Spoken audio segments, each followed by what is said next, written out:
Hello my dear students, welcome back. I hope आपका June 25 बहुत अच्छा गया है। आज हम मिले हैं in order to discuss compliance management का paper. Yes, this is a post mortem series for CS professional for June 25 attempt. क्या मस्का पेपर था इस बार।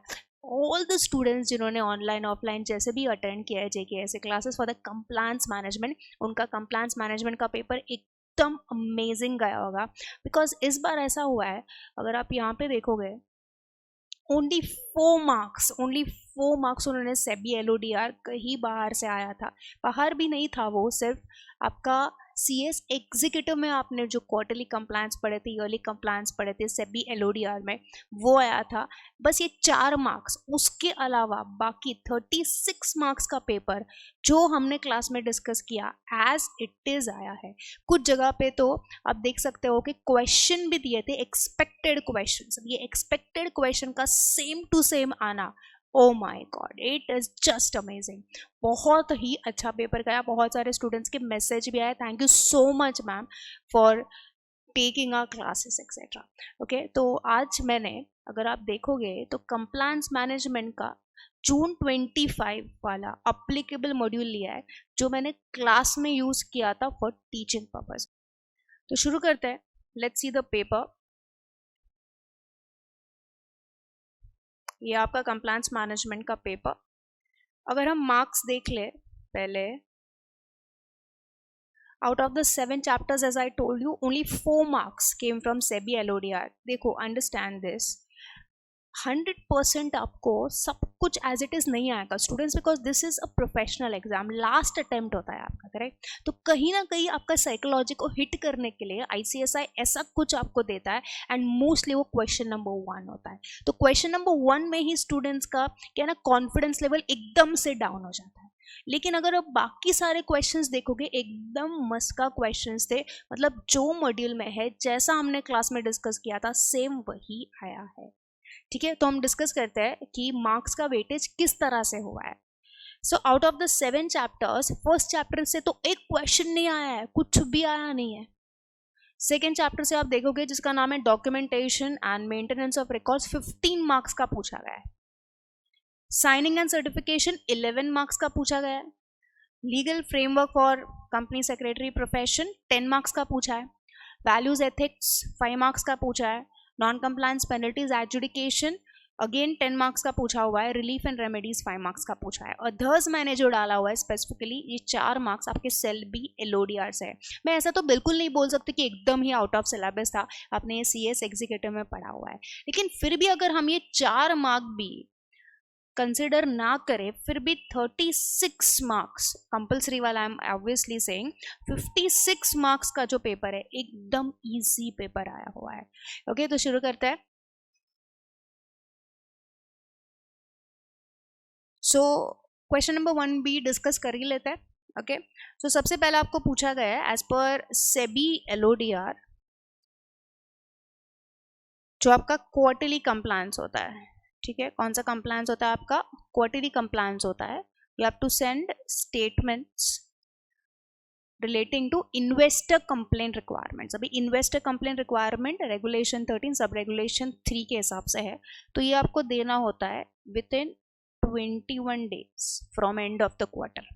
तो that was your first answer. Obviously आपको डेट बताना है, दैट इज क्वार्टर एंड हुआ था जुलाई टू सितंबर 2024 में। So up to which date you have to give this, तो you have to say it has to be given on और before 21st of October 2024, that is your first answer. ठीक है, अगर हम सेकेंड क्वेश्चन देखें, ये भी एकदम ईजी था, आपको इसमें टाइमलाइन भी याद नहीं रखना था। इसमें क्या पूछा था, what should be number of complains resolve during the quarter, मतलब कितने कंप्लेन्स रिजॉल्व किए थे। If complains at beginning of the quarter, beginning of the quarter थे 15, रिसीव ड्यूरिंग द क्वार्टर 25, ठीक है, तो टोटल कितने हुए, 40 हुए, बराबर है। अभी इसमें से जो भी रिजॉल्व कर लेते हैं हम, उसे माइनस करेंगे तो बचते कितने हैं, remaining unresolved at the end of the quarter were 5। तो आपको पूछा क्या गया है कि कितने रिजॉल्व किए, obviously it is 35। So simple guys, it is so simple. ठीक है, बस इस तरह से आपको सॉल्व करना था। आई थिंक ये आपको CS एग्जीक्यूटिव में भी पढ़ाया जाता है, right? Okay, let's go head. ये तो स्ट्रेट फॉरवर्ड था। Everyone knows about CGCC, that is corporate compliance report, correct? It has to be given as per regulation 27 sub regulation 2, और ये दिया जाता है within 21 days of end of the quarter. ये chapter number 3 का question है, मैंने यहाँ पे मार्क करके रखा है, तो 1 मार्क मिल गया। सेकेंड वन भी बहुत ही ईजी था। When we go to the third one, that is fourth one, sorry, quarterly financial statements आप कब देते हैं? बहुत easily ये आप आंसर कर सकते थे अगर आपने एग्जीक्यूटिव में SLCM या CMSL बहुत अच्छे से पढ़ा था। Within 45 days from end of the quarter we do this. आपको डेट कैलकुलेट करके बता देना है। व्हेन यू से डेज, आपको एक्चुअली डेज काउंट करना है, मंथ काउंट नहीं करना है। I hope all of you understood. And last one, annual secretary compliance report जो हम पढ़ते हैं सेक्रेटरी ऑडिट में, अगर आपको याद है, that means peer reviewed company secretary. अब तो पीयर रिव्यू सबके लिए कॉमन हो चुका है। सो annual secretary compliance report yearly basis हम 5 इशू कर सकते हैं, एंड सेक्रेटरी ऑडिट रिपोर्ट हम 10 इशू कर सकते हैं। तो यही है वो annual secretary compliance report, applicable to the listed companies as per regulation 24 है। कब तक आपको देना है स्टॉक एक्सचेंज को? This has to be given within 60 days. ये भी आपको पढ़ाया जाता है सेक्रेटरी ऑडिट के अंडर। तो अगर मैं कैलकुलेट करूँ तो हार्डली 2 मार्क का डिफिकल्ट था, बाकी तो कुछ था ही नहीं पेपर में। ठीक है, तो फर्स्ट क्वेश्चन एकदम आसान। क्या होता है ना, ये मैं क्लास में भी बहुत बार बच्चों को बताती हूँ, स्टूडेंट्स पहले ध्यान से क्वेश्चन पेपर को पढ़ो, एकदम हाइप में मत आ जाओ कि ये डिफिकल्ट डिफिकल्ट डिफिकल्ट डिफिकल्ट है। पेपर बिल्कुल भी डिफिकल्ट नहीं था, जैसे इतना था कि हमेशा ट्रिकी था। मतलब ऊपर का कंटेंट कुछ और दिया, लेकिन अगर आप बाद में लास्ट में क्वेश्चन पढ़ोगे तो बहुत आसान है। जैसे कि हम शुरू करते हैं हमारा paper analysis from chapter number 2। पहले चैप्टर नंबर 2 के क्वेश्चंस देख लेते हैं हम लोग। चैप्टर नंबर 2 से हमें 3 क्वेश्चंस पूछे गए थे, ठीक है। सो सबसे पहला क्वेश्चन हम पढ़े तो, delimited recently transition from physical document storage to cloud based DMS। मतलब can I say electronically maintaining the document? So simple. To streamline record keeping and improve its compliance system, while the new system provided secure access, audit trails, keyword search, some employees raised concern about the data security, restricted policies, long-term reliability. Company secretary had confirmed to board of directors that new DMS would be compliant with provisions of Companies Act. ha, मजा आ गया पढ़ के, great। अभी question देखो, explain DMS benefits in this context बोला हुआ है, मतलब हम कौन से बेनिफिट्स बोलेंगे? इलेक्ट्रॉनिक वाले। And explain relevant provision of companies act 2013। अब मेरे को बताओ, ये हमने मार्क किया था कि नहीं? This is your mark module, as I said we use this in the class.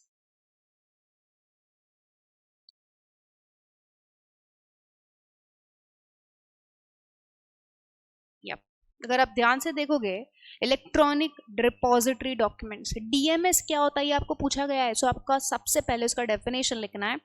In document management refers to process of managing, tracking of documents and records through electronic or physical source of documents. In electronic repository, DMS works by using a computer system and software to store, manage, track electronic documents, records, etc., etc.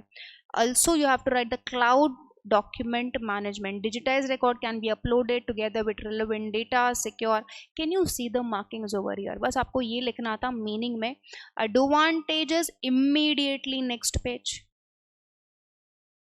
Yes, advantages of electronic records, because उन्होंने बोला है in this context. In this context मतलब e-records के advantages आपको लिखने हैं। Cost effective, ease of use, labor saving, searchability, portability, version tracking.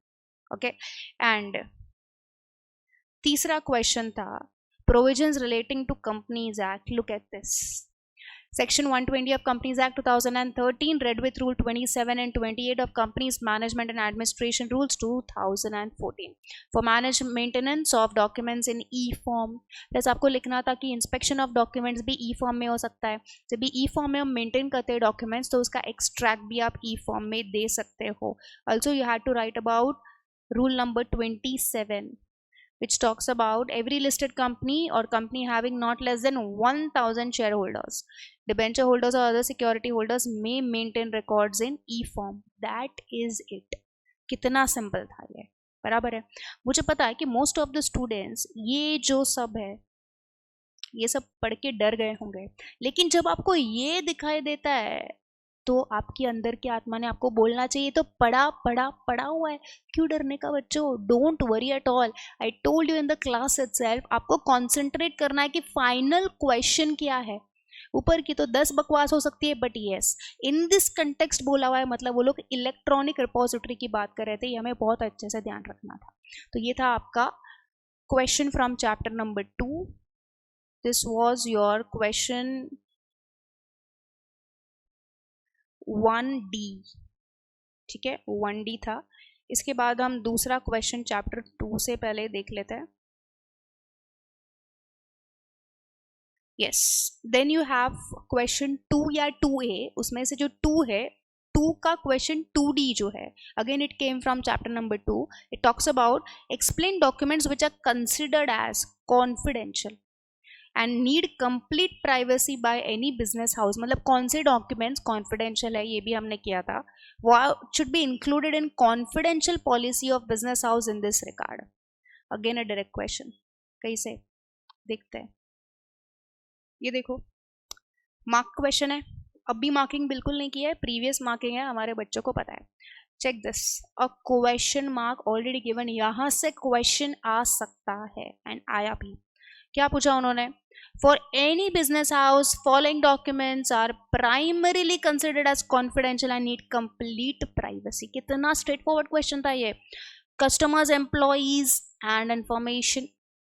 Second one, office plans, office IDs, internal procedure manuals, कितना लिखना था वो भी मार्क करके दिया था आपको।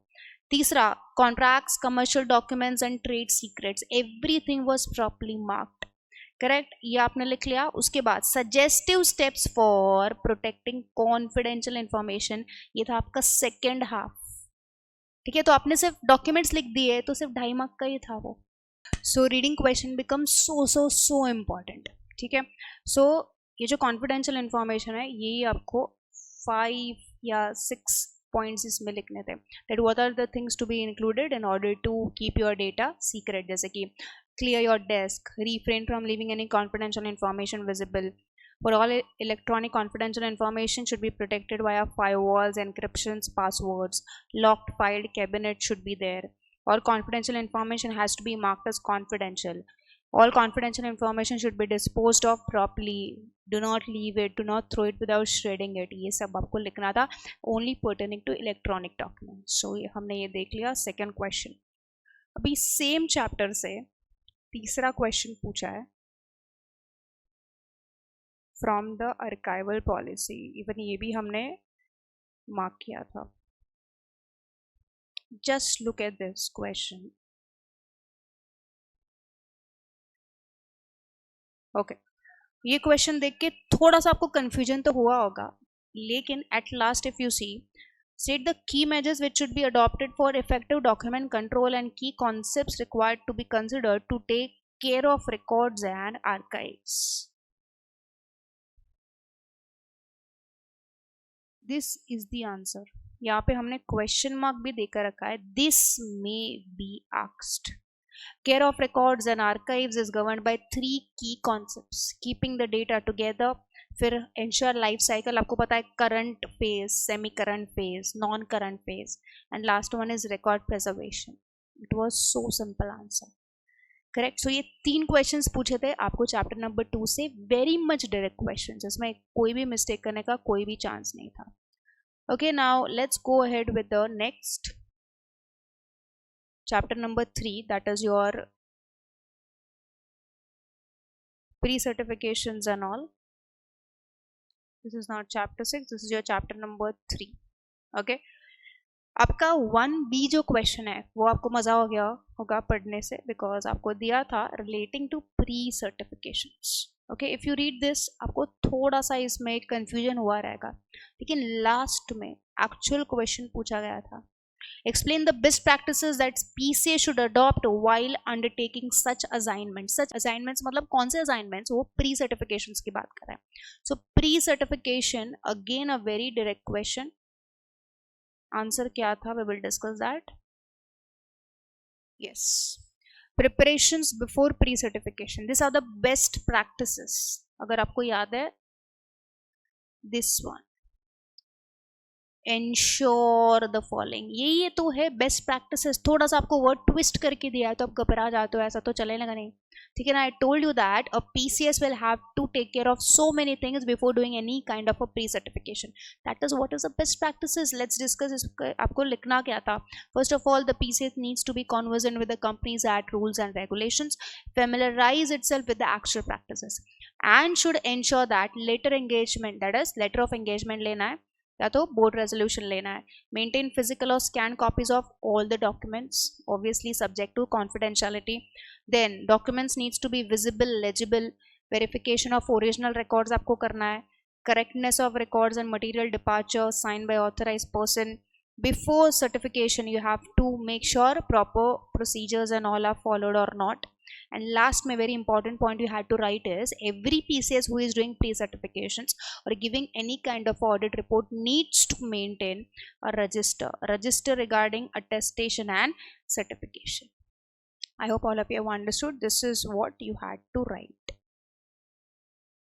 और एक क्वेश्चन आया था इसमें से, अगर हमने क्वेश्चन नंबर 1 में डिस्कस किया था about signing off your compliance certificate, याद है? Okay, 27 sub regulation 2, that was to be done within 21 days from the quarter end. एक question वो था. And you have one more question from this chapter.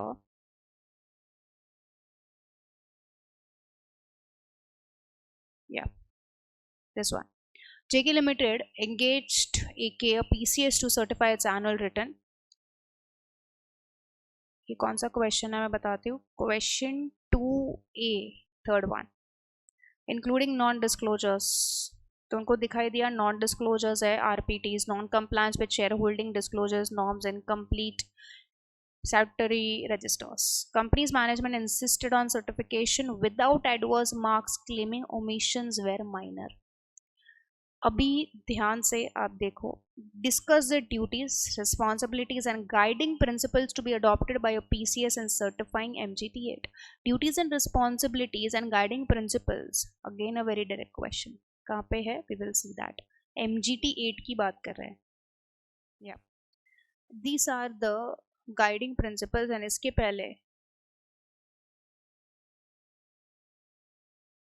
Duties, ये है आपके guiding principles. यहाँ पे स्टार मार्क किया हुआ है. 3 गाइडिंग प्रिंसिपल्स है. Internal controls, PCS has to review internal controls in detail. अगर इंटरनल कंट्रोल सिस्टम्स बहुत ही वीक पाया जाता है तो हम सब्सटैंटिव टेस्टिंग में जाते हैं. अगर स्ट्रॉन्ग पाया जाता है तो हम सैम्पलिंग बेसिस पे जाते हैं. So checking the internal control mechanism is very very important. After that, materiality. What is material? Because higher the materiality, lower is the risk, and lower the materiality, higher is the risk. ये आपने पढ़ा होगा. And last one is a risk assessment. You have to understand the entity and assess the risk in order to make your audit plan. ये आपने audit में पढ़ा होगा. I hope all of you have understood these 3 guiding principles. What is the duty of a company secretary? Company secretary in practice have to give adverse marks or qualification mark, and that mark has to be either bold or italics. ये ही सारे थे duties, responsibilities and guiding principal. Again a straight forward question. तो ये 2 questions आए थे आपके chapter number 3. Okay, I will correct my self, 2 नहीं 3 question थे.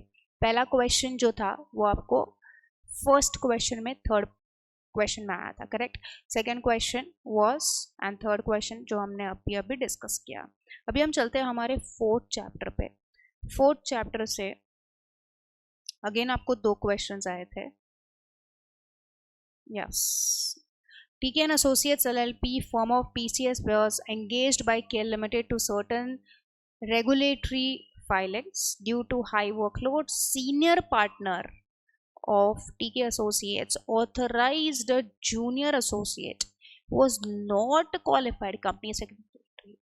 ठीक है, अगर आपको याद है चैप्टर नंबर 4 में you have company secretaries act 1980 and you have 2 schedules for that, correct. Schedule 1 and schedule 2. दोनों का शेड्यूल 1 जो है वो PCS को अप्लाई करता है. So this is basically professional misconduct by your PCS. So obviously schedule 1 applies. तो ये कौन से शेड्यूल का है?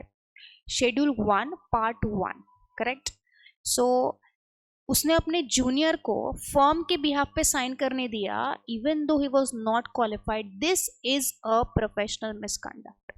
As per clause 1 schedule, clause 1 part 1 schedule number 1 कहाँ पे है? We will see that. See this. It provides that PCA shall be deemed to be guilty of misconduct if he allows any person to practice in his name as a CS unless such person is also a PCS. Okay, वो एक तो PCS होने चाहिए and either partner है या तो employed है. यहाँ पे एम्प्लॉयड थे, जूनियर एसोसिएट थे, लेकिन यहाँ पे मिस्टेक क्या था? Not a practicing company secretary, qualified ही नहीं थे. It's a professional misconduct under clause number 1 part 1 और शेड्यूल नंबर 1. कितना सिंपल था ये. जो मंजिल हुआ था, मंजिल में भी ये पॉइंट मैंने बहुत अच्छे से डिस्कस किया था. आई hope all of you have understood. So again this was a direct question. ठीक है, so let's see what was a question asked. Inquiry was initiated against TK and Associates in the background of professional misconduct in relation to company secretaries in practice. Analyze the validity of senior partner's action. Senior partner का action कैसा था? Basically a case law kind of a question था, जहाँ पे आप applicable law लिख सकते थे, Company Secretaries Act 1980, and after that you could have easily written the provisions for that. उसके बाद facts of the case and last one is the conclusion. बहुत ही straightforward question था ये. Okay. After that next question जो chapter 4 से आया है वो है 2A का first one. ST limited fail to file annual return, appoint IDs, report keyboard resolutions on time. Regulatory authorities issued a show cause notice holding company secretary KM as officer in default. KM argued that compliance was board's responsibility. As per Companies Act, examine professional liabilities as CS and determine whether KM's contention is valid or not. कितना simple question था ये. Company secretary comes under officer in default. Obviously, it's a duty of a company secretary to do all the above transactions. Board is not liable. I hope everyone has understood. So can, यहाँ पे question था, can court hold company secretary liable or not? 100% yes, because chapter number 4 में अगर आपको याद एकदम last में है two liabilities. Professional liabilities में एक होता है statutory liability and contractual liabilities. तो ये statutory liabilities का question था. Again a straightforward question. Yes, this was the answer. ये जो box देख रहे हो आप, यहाँ पे आपको सारे answers मिल जाते हैं. Default in filing annual return within 60 days from date on which annual return is held, then every officer who is in default shall be liable of 10,000 with further penalty of 100 rupees per day, etc. If CS certifies annual return, ठीक है. Company secretary has many statutory administrative responsibilities including filing, ensuring compliance with Companies Act. Various sections of Companies Act provides that failure of compliance offense is committed by every officer or company who is in default. If CS is a person with main responsibility for task, he will be person in default and liable to fine. तो ये था आपका main answer. I hope all of you have understood this. As per Companies Act, अगर company secretary को main responsibility दिया था वो सारे कामों का, and अगर उसने वो नहीं किया है तो board is not responsible, company secretary will be liable and even penalty will be levied on them.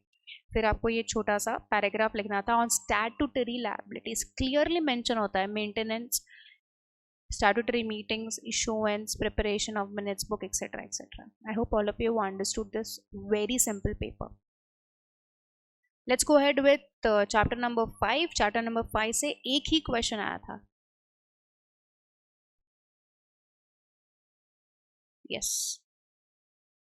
GY Limited, publicly listed company, is in process of securing high value government contract. Company's CFO under pressure to meet aggressive financial targets instructs CS to delay disclosures of certain financial irregularities detected in internal audit report. CFO argues that disclosing findings immediately jeopardizes the company's chances of winning the contract, leading to job loss. पूरा story बताया आपको. Now company secretary is in dilemma. Using Kidder's approach पूछा है, resolve ethical dilemma, suggest CS of further action. Okay, ये एक question है. दूसरा, Aslo explain that each professional should avoid any conflict of interest with the client it is one of the fundamental duties. This is again given by ICSI. 2 questions है इसमें. अगर आप ध्यान से देखोगे, पहला 2 मार्क का है, दूसरा 3 मार्क्स का है. स्ट्रेट फॉरवर्ड है. कहाँ है देखते हैं. इफ यू रिमेंबर, प्रोफेशनल में we can not be having conflict of interest. That's not allowed. That is one of the fundamental duties. Can you see ICSI code of conduct? Yes, fundamental duties में avoid conflicts यहाँ पे है. I had told you in the class also that आपको इसमें से कुछ भी एक पूछा जा सकता है. If you check this conflicts, ये हमने क्लास में डिटेल में भी डिस्कस किया था, अगर आपको याद है तो. ओके, दैट प्रोफेशनल भी can not be having any conflict of interest. ऐसा कोई सिचुएशन हो तो आपको डिस्क्लोजर देना है. अगर आपको याद है, एज पर CSAS1 substantial conflict of interest है, we can not be taking that because that is a threat to the objectivity, independence and the integrity of a professional. So many things could have easily be written over here. After this, you have to write the Kidder's approach. How to resolve. अगर आपको किडर याद नहीं है तो आपको इतना तो याद होगा, how to resolve ethical dilemma. ये भी हमने क्लास में बहुत अच्छे से डिस्कस किया था. ठीक है, किडर ये वर्ड शायद हमने क्लास में डिस्कस नहीं किया था, लेकिन how to resolve ethical dilemma was already discuss in the class. ठीक है, it is end based, rule based and care based approach. I hope all of you have understood this. ये एक ही question आया था. अभी चलते हैं मोस्ट इंपॉर्टेंट चैप्टर 6 and 7 में. अगर हम यहाँ से ध्यान से देखें तो 6 से सिर्फ 10 मार्क का आया था एंड रिलीफ रेमेडीज में से 5 मार्क्स का आया था. आपका क्वेश्चन नंबर 1 का C question. Okay, C question ही चैप्टर 6 का था. अगर आप ध्यान से पढ़ोगे इसे, बेसिकली केस लॉ क्वेश्चन पूछा था. मैंने आपको क्लास में बोला भी था कि ग्रे बॉक्सेस छोड़ के मत जाना, इसलिए हमने क्लास में बहुत अच्छे से डिस्कस किए थे. एंड कुछ जो बहुत इजी थे, सिमिलर थे, वो मैंने आपको होमवर्क दिए थे. But we did not leave any of the grey boxes. तो ग्रे बॉक्सेस में से ऐसे 2 केस स्टडीज आए हैं आपको. ओके, तो आपको केस का रेफरेंस लेके यहाँ पे लिखना था. If you check this, with reference to judicial pronouncement, examine whether contention of SM capital is tenable or not. Basically यहाँ पे हुआ क्या था, there was a takeover of shares done and पहले सास्ट रेगुलेशंस पुराने वाले थे, तो जब भी उन्होंने टेक ओवर किया था तो पुराना टेक ओवर था. लेकिन टेक ओवर होने के बाद, शेयर्स लेने के बाद, they have to give PA. They did not give the PA. नहीं दिया. अभी नहीं दिया, उसी बीच आपका नया टेक ओवर कोड आ गया. So default was there even after the non-compliance was not corrected. Okay, so tribunal ने यहाँ पे रूल कर दिया that obligation to disclose and make PA persistent beyond the amendment. Correct, it was beyond the amendment. So company was liable under the revised law. ऐसा कौन कहता है? Tribunal कहता है. लेकिन कंपनी का कंटेंशन क्या था? नॉन कंप्लायंस वाज इनएडवर्टेंट, जानबूझ के नहीं किया था, due to lack of awareness of regulatory requirement. Also it was argued that since violation was occurred in March 2001, penalty जो है वो पुराने लॉ के हिसाब से लगाओ, नए लॉ के हिसाब से पेनल्टीज मत लगाओ, ऐसा उन्होंने बोला. लेकिन यहाँ पे हमें जुडिशियल प्रोनाउंसमेंट यूज करना है. भी कहाँ पे है? I will tell you that. देखो, कोई भी चीज़ ना अगर हम 6 से 7 बार पढ़ लेते हैं ड्यूरिंग 6 to 8 months, तो हमें हमारे कहीं पे ना सबकॉन्शियस माइंड में वो छप जाता है. एंड जब वो छप जाता है ना, उसे कोई मिटा नहीं सकता है. इसलिए I always insist, please read 6 to 7 times. Shortcut का ज़माना नहीं रहा है. प्लीज बिलीव मी, शॉर्टकट चाहिए तो BCom का एग्जाम देने जाओ. This is not at all possible. Specially कौन से चैप्टर्स में? 6 and 7 चैप्टर्स.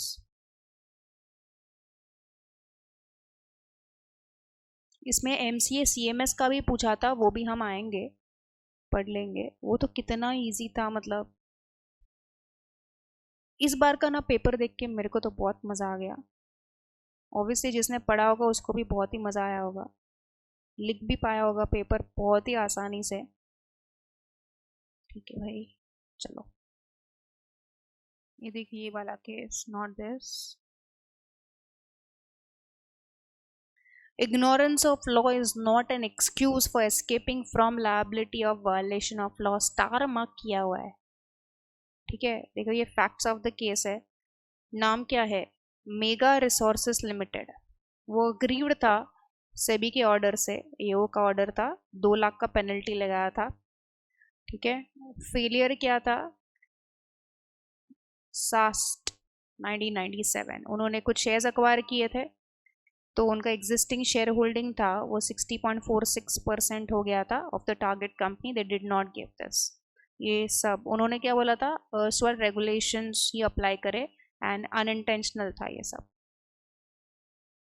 डिसीजन में जाके आपको पढ़ना है. अगर आप ठीक से इस केस लॉ को पढ़ोगे तो लास्ट में उन्होंने बोला हुआ है obligation to make disclosure and PA and penalties upheld of 50 lakh and appeal is dismissed. अगर आपको 50 lakhs and all याद भी नहीं है तो भी कोई भी प्रॉब्लम नहीं है, बट आपको याद रखना है because violation was continued even after October 29, 2002.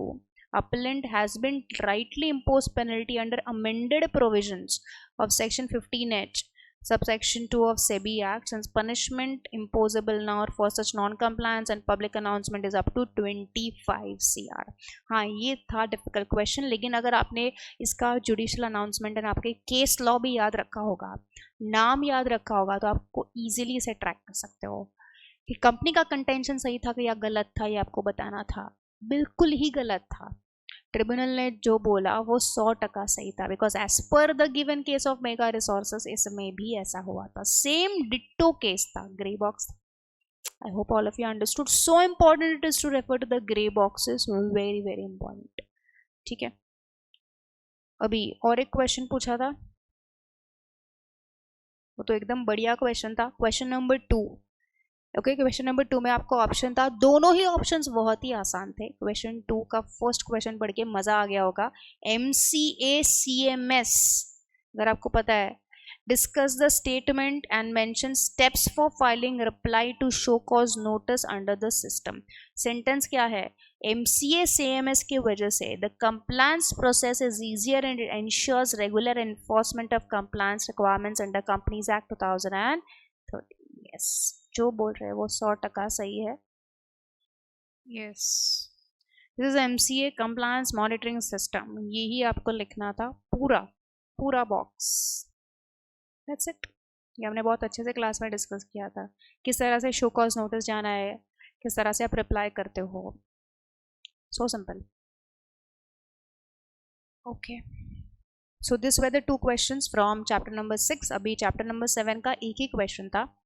Again it was a grey box case law था, फेमा से आया था. It was engage in wholesale trading, received 5 lakhs from foreign investor in April and October 16.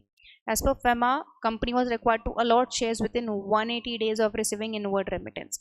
However, allotment was delayed. ये गलती हो गया only in 2017 and after obtaining RBI approval. Recognizing contravention, company filed a compounding applications under FEMA in July 18. Comment whether VM Private Limited has taken correct action by filing compounding application. Support your answer with a relevant case law. Compounding किया, सही किया कि गलत किया? Apparently तो समझ में आ जाता है कि सही किया, लेकिन आपको केस लॉ भी याद रखना है. So let's go to chapter number 7. I know it's very difficult to remember each and everything, लेकिन we have to remember, we don't have any other way out.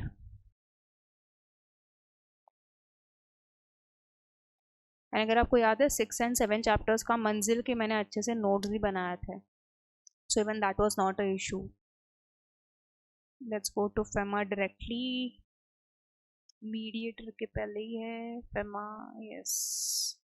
yes, ये वाला case, messrs candour view India private limited compounding order. इसमें भी देखो delay in allotment of shares highlight किया गया है. Delay in allotment of shares पे compounding बिल्कुल हो सकता है. डीले फाइलिंग में अगर आपको याद है तो LSF किया जाता है, लेकिन इस पे LSF बिल्कुल भी नहीं हो पाएगा because is a compounding. Please remember. Okay, so ये पूरा का पूरा केस था. सिमिलर फैक्ट्स अगर आप देखोगे, candour view India private limited was incorporated on December 1. After that application for compounding was filed. Q delay in allotment of shares हुआ था, ये भी हमने मार्क किया था. देन अगेन बियॉन्ड 180 डेज किया with prior approval of RBI. Don't you think same facts दिया हुआ है? Yes. So application was considered and compounding was allowed. यही तो आंसर है. तो कंपनी ने जो किया वो सही किया. यस, सही किया. तो ये सारे फैक्ट्स आपको लिखने थे along with the name of the case study, messrs candour view India private limited. अगर हम ध्यान से क्वेश्चन देखेंगे, comment whether VM Private Limited has taken correct action by filing compounding, support और answer with relevant case law. पूरा technical भी आपको याद नहीं रखना था, सिर्फ आपको केस लॉ का नाम याद रख के as per the given case, that's it. आपको सिर्फ लिखना था. उसमें कितने मार्क्स मिल जाते हैं हमें? 5 मार्क्स मिल जाते हैं. सच amazing paper it was a compliance management. जैसे मुझे बच्चों ने प्रॉमिस किया था मैम 40 में से डेफिनेटली 30 तो लेके आएंगे, इस पेपर में तो डेफिनेटली 30 क्या उसके ऊपर भी मार्क्स मिल सकता है. Such amazing paper it was. Okay, so I hope आपके सारे पेपर्स बहुत ही अच्छे गए हैं. Please let me know marks once the result comes. See you all. Bye bye. Take care.